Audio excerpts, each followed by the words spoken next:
కరూర్లో September 27న జరిగిన తొక్కిసలాట మీద బుధవారం తమిళనాడులోని శాసనసభలో చర్చ కంటే రచ్చ అధికంగా జరిగింది. తమిళగ వెట్రికళగం అధినేత నటుడు సి జోసెఫ్ విజయ్ పేరు ప్రస్తావించకుండా ముఖ్యమంత్రి స్టాలిన్ చాలా విమర్శలు చేశారు. కరూర్లో తలపెట్టిన ర్యాలీకి విజయ్ ఆలస్యంగా రావడం ఈ తొక్కిసలాటకు దారితీసి ఘోరాతి ఘోరంగా 41 మంది ప్రాణాలు పోయాయంటూ బాధిత కుటుంబాలకు ఆయన సభాముఖంగా తీవ్ర సానుభూతి తెలియజేశారు. పోలీసుల నుంచి అనుమతి తీసుకున్న సమయానికి ఏమాత్రం కట్టుబడకుండా టీవీకే పూర్తి భిన్నంగా నిర్లక్ష్యంగా వ్యవహరించిందన్నారు. విజయ్ 7 గంటలు ఆలస్యంగా రావడంతో పాటు ఆయన భారీ ప్రచార వాహనం జనం మధ్య నుంచి వెడుతున్న క్రమంలో గందరగోళం, తొక్కిసలాట చోటు చేసుకున్నాయని, ఈ క్రమంలో కొందరు జనరేటర్ గదిలోకి ప్రవేశించి దానిని నిలిపివేశారని, ప్రజలకు కనీసం మంచినీళ్లు కూడా ఆ పార్టీ ఏర్పాటు చేయలేదని స్టాలిన్ విమర్శించారు. క్షతగాత్రులకు సాయపడేందుకు వైద్య సిబ్బంది ప్రయత్నిస్తుంటే టీవీకే కార్యకర్తలు 2 అంబులెన్సుల మీద దాడి చేశారని, 11 నిబంధనలతో పోలీసులు ఈ ర్యాలీకి అనుమతి మంజూరు చేస్తే విజయ్ పార్టీ వాటిని పాటించలేదని స్టాలిన్ ఆరోపణ.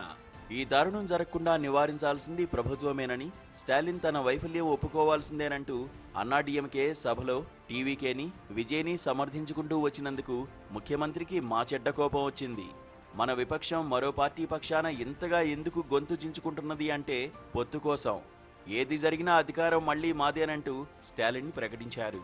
కరూరు విషాద ఘటన జరగగానే పోలీసులు చెప్పిన విషయాలు, మంత్రులు చేసిన ఆరోపణలపై స్టాలిన్ చట్టసభలోనూ పునరుద్ఘాటించినట్టు కనిపిస్తున్నప్పటికీ సిబిఐ దర్యాప్తుతో ఈ అంశం చేజారిపోతున్న కోపం, బాధ ఆయనకు ఉండడం సహజం.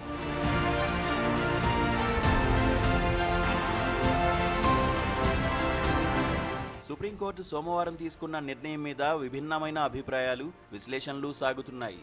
ఒక ప్రఖ్యాత నటుడు రాజకీయ నాయకుడిగా అవతారమెత్తి ఒక భారీ ర్యాలీ సంకల్పించినప్పుడు సంభవించిన ఈ విషాదం మీద లోతైన దర్యాప్తు జరగాల్సిందే.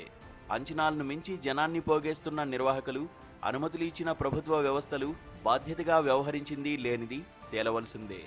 ఆ పాపంలో ఎవరి వాటాలు, కోటాలు ఎంతో సిబిఐ అయితే ఖచ్చితంగా పక్షపాతరహితంగా నిగ్గు తేలుస్తుందని అధికుల నమ్మకం.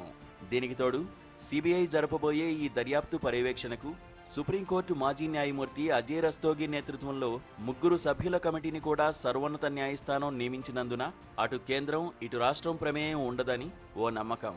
దేశాన్ని కుదిపేసిన ఈ విషాద ఘటనను తమిళనాట పార్టీలన్నీ రాజకీయం చేస్తున్న తరుణంలో వాటి ప్రభావాలకు అతీతంగా అందనంత ఎత్తులో ఈ దర్యాప్తు జరగాలన్నది సుప్రీంకోర్టు అభిప్రాయం కావచ్చు.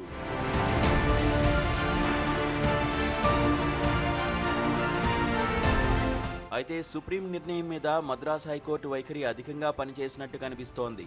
టీవీకే కోరుతున్నట్టుగా సిబిఐ దర్యాప్తుకు హైకోర్టు అంగీకరించకపోవడమే కాక విజయ్కు నాయకత్వ లక్షణాలు లేవని, ఘటన జరగగానే వారంతా పారిపోయారని సదరు న్యాయమూర్తి విమర్శలు చేయడంతో పాటు విజయ్ను ఎందుకు అరెస్టు చేయలేకపోయారంటూ కొన్ని అనవసర, వివాదాస్పద వ్యాఖ్యలు చేయడం టీవీకే పార్టీకి కలిసొచ్చింది.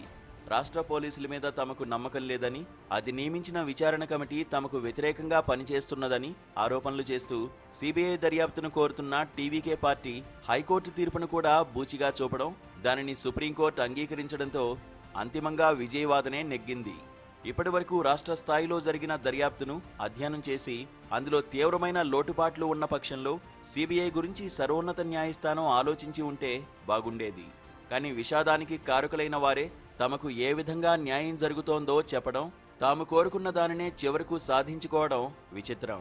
మా పోలీసుల మీద మాకు నమ్మకం లేదని ఓ రాజకీయ నాయకుడో, ఓ పార్టీయో అన్నంత మాత్రాన సిబిఐ దర్యాప్తుకు ఆదేశిస్తే ఎలా అని గతంలో వ్యాఖ్యానించిన సర్వోన్నత న్యాయస్థానమే పంజరంలో చిలుక అంటూ తాను తప్పుబట్టిన సంస్థకే ఈ కేసు అప్పగించడం విశేషం. మరో 6-7 నెలల్లో తమిళనాడు ఎన్నికలకు వెళ్లనున్న నేపథ్యంలో అంతలోగా నిజాలు వెలుగు చూడాలని కోరుకుందాం.